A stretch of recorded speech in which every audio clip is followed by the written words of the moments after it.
그리고 부동산 이제 공부를 할 때요. 내가 부동산 공부를 한다. 그러면 요 기본적인 방향을 간단하게 잡아드리자면, 부동산, 특히 대한민국 같은 경우는 땅이 되게 부족한 나라입니다. 그래서 대한민국에서 부동산 가격이 올라간다. 그 얘기는 토지, 땅값이 올라가기 때문에 부동산 값이 올라가는 겁니다. 경우의 차이는 가끔씩 있겠지만 대부분의 경우에는 땅값이 올라가면은 건물값도 같이 올라가요. 그리고 건물값이 올라가면 임대료도 올라가게 되겠죠. 임대료가 올라가게 되면 수익형 부동산과 뭐 이런 것들도 다 상승하게 될 수 있겠고요. 그래서 공부할 방향이 뭐가 있냐면, 땅값이 올라가는 땅값 상승 요인들을 내가 공부를 하게 되면 부동산 전반적인 공부에 굉장히 도움이 많이 됩니다. 그래서 뭐 땅을 전문적으로 취급하신 분들은 오피스텔이라든가 상가 같은 거 보실 때도 되게 좀 편하게 보시고요. 땅을 제대로 보시는 분들은 아파트를 볼 때도 좀 제대로 볼 줄 아십니다. 근데 그냥 아파트 모델하우스 많이 다니셨던 분들은 나중에 땅 투자할 때 되게 어렵죠. 오피스텔 같은 경우도 마찬가지고요. 그래서 처음에 기본적으로 제일 어려운 게 사실 땅이긴 하지만, 땅이란 걸 제대로 공부해 두시면 나머지 부동산을 보시는데 크게 어려움이 없으세요. 저는 부동산 공부는 토지 공부를 반드시 꼭 하시기를 권장을 해드립니다. 앞으로 이제 꾸준하게 말씀을 드리긴 하겠지만, 땅값이 올라가는 가장 근본적인 이유가 뭐냐면, 단순화시키면 이거저거 메커니즘 다 빼고 단순화시키자면, 그 땅에서요 더 많은 돈이 벌리게 되면, 소득이 더 늘어나게 되면 땅값은 당연히 오르는 거예요. 당연히. 제가 예를 하나 들어서 말씀을 드리자면, 예전에 강촌에 강을 끼고 있는 펜션이 하나 있었습니다. 저도 체크한 지가 벌써 한 3, 4년 된 거기 때문에 그냥 예만 들어 드릴게요. 그때 당시에 강을 내려다보는 땅들 같은 경우에 평당 30에서 70 정도로 쌌어요. 땅값이. 근데 여기는 제가 이제 좀 그런 거 있죠. 실시간 예약을 통해서 방이 얼마나 예약이 됐고 얼마나 매출이 나오는가, 그걸 분석한 적이 있었습니다. 남의 장사하는 거 굳이 계산하는 사람도 있잖아요. 식당 들어가면 테이블당 한 10,000원 나오겠다, 이런 것들 계산하신 분들. 제가 그랬었습니다만, 아무튼 요 펜션이 부지가 한 200평 정도 돼요. 근데 서울에서 가깝다 보니 가평에서 다리만 건너가면 바로 있거든요. 그래서 어떻게 보면 수도권 개념이었죠. 근데 여기 보니까 평일에도 거의 자리가 없는 거예요. 방이 성수기 비수기 크게 구분하지 않고, 그러다 보니까 한 달 평균 매출이 한 3천에서 5천을 왔다 갔다 합니다. 굉장히 세죠. 근데 아시겠지만 펜션이라는 게 원금이라는 게 많이 들어가나요? 그렇진 않죠. 여기가 뭐 처음 지을 때 당연히 건물값 이런 건설비가 많이 들겠지만, 그거는 어느 업종이나 다 마찬가지인 거고요. 여기 원가라고 해봤자 휴지 뭐 비누, 전기세, 수도세 이런 것들이 대부분이지, 뭔가 만들어서 주고 이런 거 거의 없지 않습니까? 하다못해 수출 주더라도 돈 받고 주는데. 그래서 여기에 상당 부분이 그 사업자의 순수익이 되더란 말이죠. 요거 이제 이 사람 돈 많이 번다고 제가 부러워하려고 말씀드린 게 아니라, 아까 말씀드렸던 것처럼 주변 땅들은 평당 30에서 70 정도예요. 근데 누가 와서 이 땅에다가, 그래 내가 이거 주변 30, 70 되지만 너 장사 열리는 게 내가 평당 200만 원 정도에 사드릴 테니까 건물값 따로 쳐주고 땅값 이렇게 줄 테니까 나한테 팔아라. 그러면 여러분들은 파시겠어요? 안 팔죠. 왜? 200평 부지를 평당 200에 쳐주면 4억 정도가 나옵니다. 근데 3천에서 5천 정도를 한 달에 벌어요. 한 달에. 1년이면 평균적으로 한 5억 정도를 벌 수 있다는 얘기입니다. 그러면 이 4억이라는 돈이 가당키는 합니까? 내가 1년도 안 돼서 벌 수 있는 돈인데. 어쨌든 이 사람은 당연히 거절을 하겠습니다만, 이 주변 땅값이 30만 원이든 70만 원이든 상관없이 이 땅값은 무조건 200만 원 이상 가는 거예요. 왜? 이 땅에서 그만큼 이상의 돈을 뽑아낼 수 있으니까. 땅값이 올라가는 요소는 대부분 다 그렇습니다. 지금은 이제 많이 힘들어졌지만 한때 되게 주목을 많이 받았던 곳이 어디겠었냐면 경리단길이라는 게 있죠. 경리단길. 여기가 저는 원래 잘 안 갔던 곳이라 정확히 모르겠습니다만, 여기가 무한도전에서 한번 나오고 나서, TV 예능이죠. 이제는 안 하고 있는 무한도전에서 노홍철이 다니면서 거기를 찍었는데, 되게 저도 그걸 봤지만 되게 멋있게 나왔었어요. 나도 한번 좀 가보고 싶다 라는 생각이 들 정도로 좋았죠. 이거 나오고 나서부터 이제 사람들이 발길이 많아지기 시작합니다. 근데 가다 보니까 여기에 굉장히 매력적인 요소가 많죠. 이태원 상권이 원래 그렇습니다. 분위기 있고, 내가 인스타그램, 페이스북에 자랑할 수 있는 것도 되게 많고요. 그죠? 여기 또 홍석천 씨도 있고, 유명하고 갈 수 있는 포인트가 되게 많아요. 저도 여기 가보면 되게 매력적인 데가 되게 많습니다. 근데 여기에다가 이태원 상권 요 경리단길은 기본적으로 뭐가 깔려 있으냐면, 여기는 미군 상권이에요.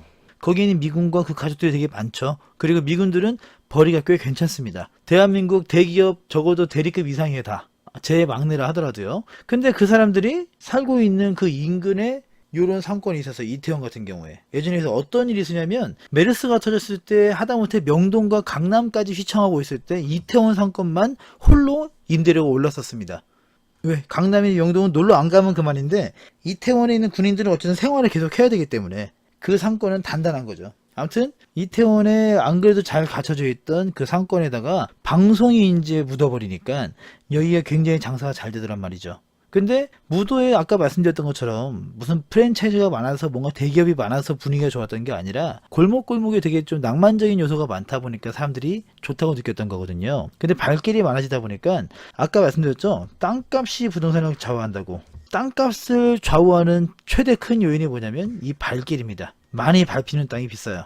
근데 방송을 통해서든 아니면 어떠한 다른 이유가 있었든 간에 많이 밟히는 땅이 돼버리니까 땅값이 올라가게 되죠. 땅값이 올라가면요. 그 위에는 건물도 올라가게 되고 건물값이 올라가면 임대료가 올라갑니다. 그 임대료가 올라가게 되면 거기에 있던 안 비쌌던 월세를 내면서 그냥 문화적인 좀 분위기 있는 특색이 있는 그런 상권을 운영하는 곳들이 버티기가 어려워지죠. 근데 그때 때마침 요 트렌드를 타고 사람들이 많이 몰리는 걸 알고 사업성이 높아졌으니까 프랜차이즈가 뛰어듭니다. 그러니까 쉽게 말해서 기업들이 뛰어드는 거죠.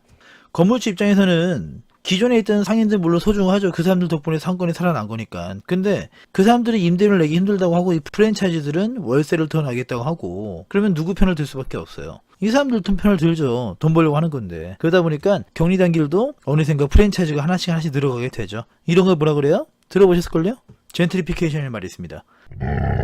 이게 뭐 젠틀 뭐 이런 거에서 파생된 거라서요. 약간 그 부동산의 중산층화라고 보시면 될 것 같아요. 원래는 그게 비싸지 않았지만 문화가 있었던 특색이 있었던 그런 상권을 만들어 놔요. 그럼 사람들이 늘어나게 되고 방송이라든가 아니면 입소문이라든가 SNS라든가 여러 가지 매체를 통해서 입소문이 나게 되면 발길이 많아지고요. 사람들이 많이 오게 되면 땅값이 올라가게 되고 그러면 그만큼 건물값이 올라가게 되고요.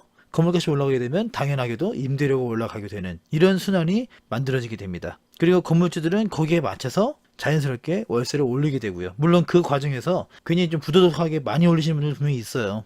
갑자기 2배를 내라든가 그런 사람들이 분명히 있습니다. 근데 그렇게 되면은 원래 있던 사람들은 버티지 못하고 외곽으로 빠져나가고요. 그 자리를 프랜차이즈가 채우게 되는 그래서 그냥 중산층 상권에 있어서 약간 애매하지만 그냥 평탄을 치는 그런 상권으로 바뀌게 돼요. 그래서 사람들이 한 번, 2번 갔다가 예전 느낌이 좀 아닌데 여기 언제부터 여기 프랜차이즈밖에 없어졌지? 이런 느낌을 받으면서 잘 안 가게 되죠. 그러면 이 상권이 나중에는 월세는 굉장히 비싼데 매출은 잘 안 나오는 그런 어려운 상권으로 바뀌게 됩니다. 그래서 문을 닫는 데가 많아지게 되는 거고요. 기본적으로 이런 메커니즘이 분명히 있어요. 그래서 젠트리피케이션은 예전에 알쓸신잡이라는 예능 프로에서 어떤 말이 나왔냐면 전 세계 어느 국가도 이거를 막은 나라가 없다고요.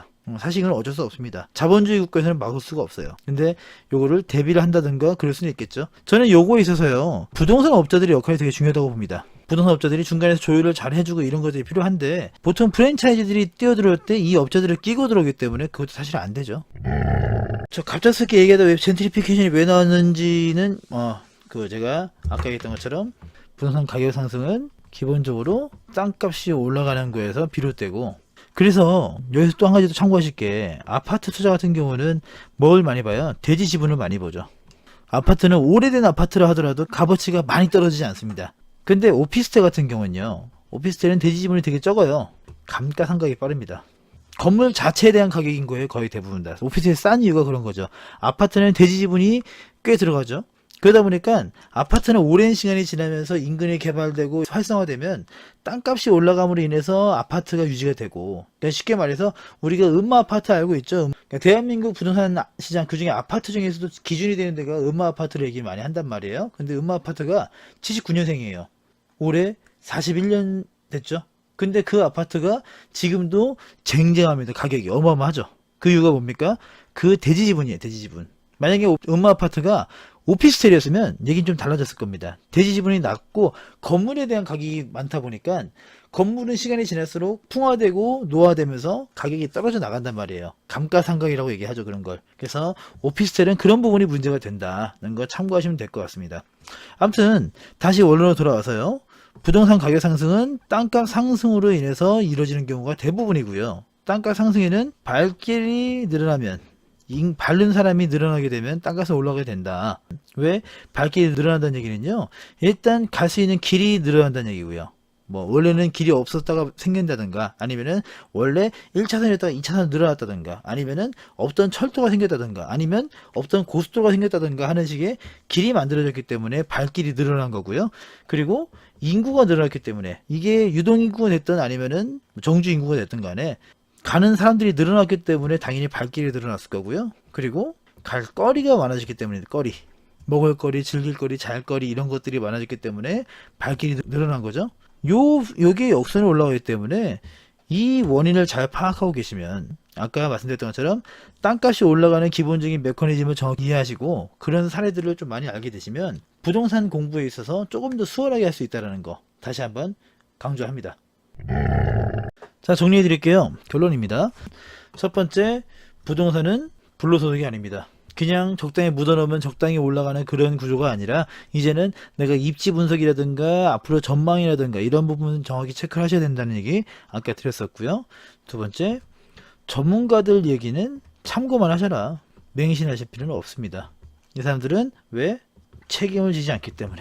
그리고 세 번째, 본인의 성향, 내가 수익형인지 아니면 차익형인지, 그리고 내 여유 자금, 요거에 따라서 투자에 대한 방향을 정확히 잡으시면 좋습니다. 그리고 네 번째, 물건, 내가 경매를 통해 볼 것인가, 중개를 통해 볼 것인가, 아니면 분양을 통해 볼 것인가, 이거는 상황에 따라 좀 다르다고 말씀드렸어요. 그리고 마지막으로 다섯 번째, 부동산 가격은 땅값이 좌우한다. 대부분 다 그렇습니다. 대부분 다. 그래서 땅에 대한 공부를 먼저 하시면 부동산 전체적인 공부도 충분히 가능하다는 거 말씀을 드렸습니다. 그리고 이거에 가장 앞서서 아까도 말씀드렸지만 제가 당부드리고 싶은 거는, 부동산은 결코 어렵지 않습니다. 내가 살아가는 모든 것들, 문화, 사회, 그리고 뭐 경제, 정치, 이런 모든 것들이 다 부동산과 연계가 되어 있기 때문에 절대 어렵게 생각하시면 안 됩니다. 어렵게 생각하면 정말 끝도 없이 어렵거든요. 근데 쉽게 생각하면 또 굉장히 쉽습니다. 되게 단순한 얘기를 해드리자면, 우리가 어떤 역에서 친구들이랑 만나기로 약속을 해요. 그러면 그쪽에서 많이 만난다고 하시면 한번 기억을 떠올려 보세요. 내가 친구들과 만나는 지하철역의 출구 번호는 거의 비슷합니다. 오늘 어디역 몇 번 출구에서 만나자 라고 약속을 하면 다음에도 대부분 거기서 모이거든요. 왜? 출구마다 개발된 것들이 다 달라요. 어디는 상권이 만들어져 있고, 어디는 아파트가 만들어져 있고, 어디는 단독주택 단지가 쭉 만들어져 있고, 이런 식으로 다 다르기 때문에 우리가 모이는 출구에는 뭐가 있어요? 대부분 다 뭐 상권이라든가 아니면 뭐 먹을 거리, 마실 거리, 이런 것들이 분명히 있기 때문에 글로 모이는 거겠죠.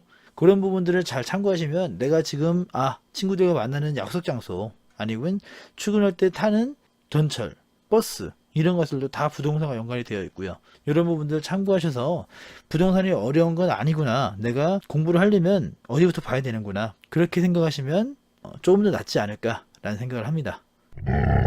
이렇게 말씀을 드린 이유가 뭐냐면요, 지금 시기가 부동산 투자하기 정말 좋은 시기라니까요. 누구는 토지하지 마라, 상가하지 마라, 아파트 하지 마라 말씀을 하시지만 시기 자체는 굉장히 좋습니다. 이 시기를 놓치면 나중에 3년 뒤, 5년 뒤에 지금 시기를 돌아봤을 때 되게 아쉬워하실 거라고 생각을 해요.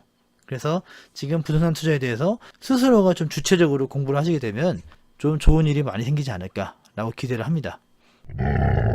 자, 지금까지 곰실장의 친절한 부동산이었습니다. 시청해주셔서 감사합니다. 오늘도 좋은 하루 되세요. 감사합니다.